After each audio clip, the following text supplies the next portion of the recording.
ahorita vamos a hablar un poquito de un tema que está muy en boga últimamente en el mundo, que es el manejo médico de la orbitopatía tiroidea, ¿de acuerdo? Todos hemos hablado muchísimo de las descompresiones, que si la pared lateral, que si el piso, que si la pared medial, que si las descompresiones balanceadas, pero ¿qué está pasando en el mundo médico de la orbitopatía tiroidea? Entonces voy a tratar de hacerles un pequeño resumen, muy rápido, crash course, como digo yo.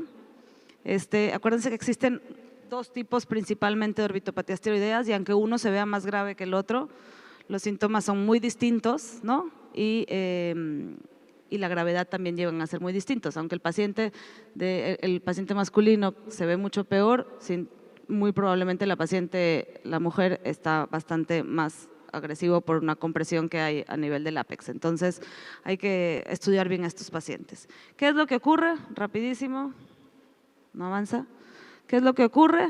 ¿Quién es la célula target? Los fibroblastos. Los fibroblastos orbitarios tienen, nada más para recordarles, un receptor de TSH, o se llama TSH receptor-like, se parece al receptor de TSH, y entonces los anticuerpos antirreceptor de TSH atacan al fibroblasto y generan dos cascadas distintas. La primera cascada, el receptor anti-TSH, la primera cascada o el primer camino que pueden tomar es la adipogénesis, entonces hay más formación de grasa y entonces hay una expansión de la grasa orbitaria y estos son los pacientes que hacen más proptosis y que se ven más feos, pero que potencialmente no tienen tanto daño porque no hacen tanto daño a nivel del nervio.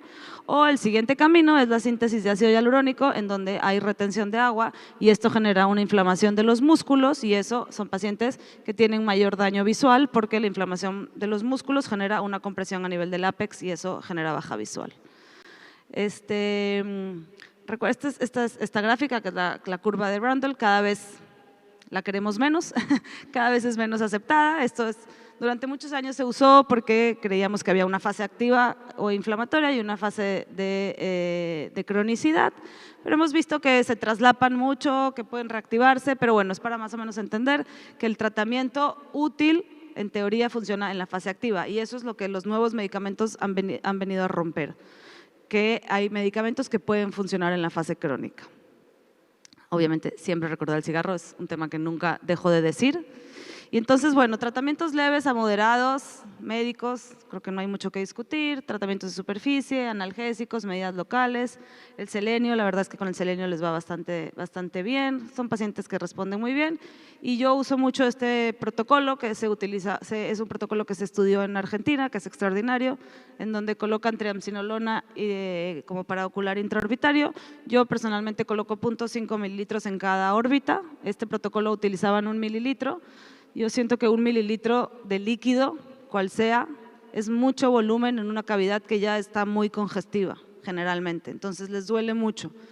Pero con 0.5 mililitros en cada órbita les va espectacular, los síntomas mejoran y el síntoma que más mejora son los síntomas de los movimientos oculares, ¿de acuerdo? La diplopia mejora muchísimo.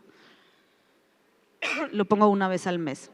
Y ya en pacientes más moderados o severos, el doctor Marco Sales escribió este artículo en el 2021 que es extraordinario, si quieren se los paso, si no búsquenlo, es de verdad una joya de artículo y hace un resumen maravilloso del manejo médico de la orbitopatía tiroidea. Entonces, primera línea de tratamiento siempre, eso no está discutido, son los glucocorticoides, se puede dar oral o parenteral. El parenteral tiene mucho menos efectos adversos, hay múltiples esquemas, el esquema de Hugo de Cajali, que son 6 semanas de 500 miligramos intravenoso a la semana y seguido por 250 miligramos por 6 semanas también. Existe otro protocolo de 1 gramo al día por 3 días seguidos, especialmente en pacientes que tienen mucho riesgo de pérdida visual inmediata. Y obviamente siempre la dosis máxima, que son 8 gramos. Entonces, como les dije, la primera línea de tratamiento, 500 miligramos de esteroide intravenoso a la semana y se puede agregar a veces micofenolato o no, dependiendo de qué tan severo esté el caso. Y la segunda línea de tratamiento, cuando no responden, podemos volver a intentar con la metilprednisolona intravenosa, oral o ciclosporina y acetoprina, radioterapia. Yo tengo un paciente que le di radioterapia por efectos adversos del esteroide y le fue maravilloso.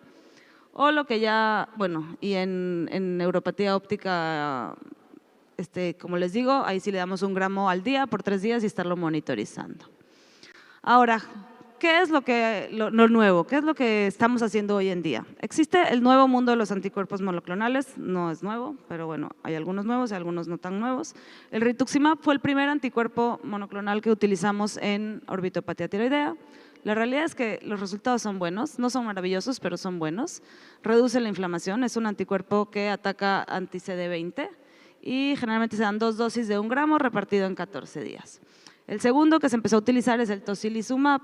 El tocilizumab bloquea interleucina 6, también se da mensualmente intravenoso, este sí se hace por kilo.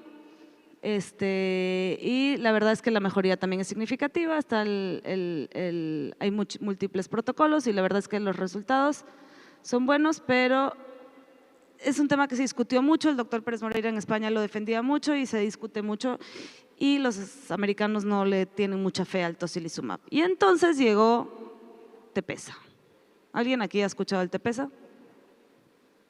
Bueno, el Tepezza es un medicamento que vino a revolucionar el mundo. Se llama teprotumumab, es un medicamento de una empresa que se llama Horizon y que ahora la compró una nueva empresa que se llama Amgen.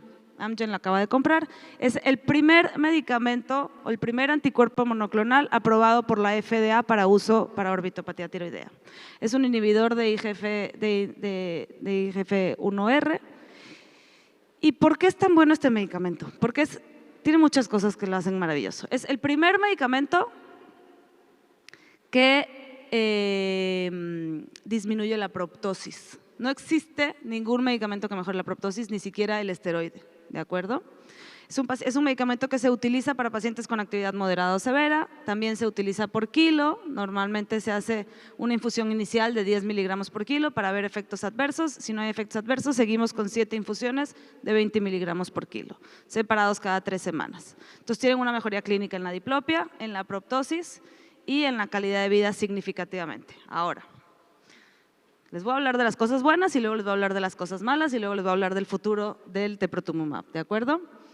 El teprotumumab tuvo múltiples estudios. Este primer estudio es el que se publicó en el New England, que es una joya de estudio. El segundo es el OPTIC-X, que el primer estudio que se publicó demostraba que había mejoría en los pacientes activos, demostró que había mejoría en proptosis y demostró lo básico que siempre hemos sabido del teprotumumab. Después salió un segundo estudio, que es el OPTIC-X. El OPTIC-X trató a pacientes que no habían respondido en la primera etapa y vio que sí respondían en una segunda etapa. Trató a pacientes en fases inactivas y vio que también tenían mejoría en la proptosis en fases inactivas. Y trató a pacientes que tenían relapse, o sea, que habían mejorado en la primera fase y que luego habían recaído y también tuvieron mejoría, ¿de acuerdo? Lo cual, esto es totalmente revolucionario. No existe ningún medicamento que funcione en etapas inactivas especialmente, ¿de acuerdo? Ahora vamos a hablar un poquito de lo malo del teprotumumab. En Estados Unidos, una dosis de 500 miligramos cuesta casi $15,000, ¿de acuerdo? Eso quiere decir que se necesitan aproximadamente 23 viales para completar tratamiento, lo cual equivale a casi $350,000 para 24 semanas en un paciente de 70 kilos.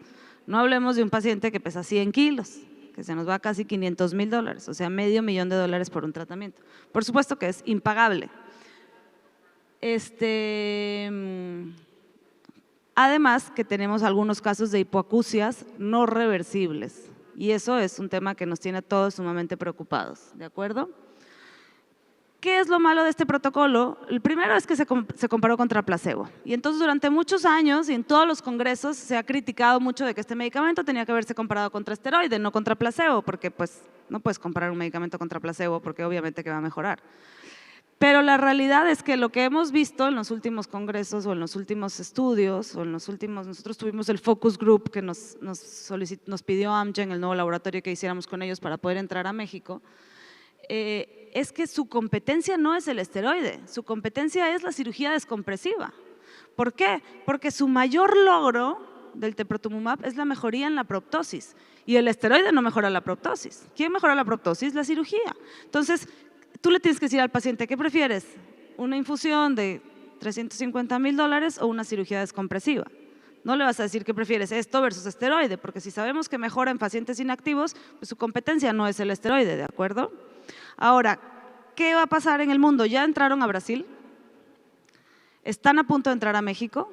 Si la COFEPRIS lo autoriza, nosotros en el Focus Group nos dijeron que en teoría para octubre de este año tendría que entrar a México y va a entrar a precios totalmente diferentes que en Estados Unidos. Por lo menos eso nos prometieron. No sabemos a qué precios van a entrar. Brasil por ahora sigue al mismo precio de Estados Unidos, pero México nos prometieron que van a entrar a precios totalmente diferentes y eso abre un mundo muy nuevo para toda Latinoamérica. Si logran adaptar y reestructurar todo su marketing y su economía, va a ser una revolución masiva para toda Latinoamérica porque es un gran medicamento que en teoría la idea es que los seguros sociales del gobierno empiecen a pagar. Entonces eso es una gran noticia, veremos cómo nos va. Espero que en el próximo congreso poderles contar de algunos pacientes míos que hayamos tratado. Y pues ya, eso es todo. Gracias a mi papá que está ahí en primera fila, un campeón que madrugó, y gracias a todos los madrugones que están aquí. Muchísimas gracias a todos.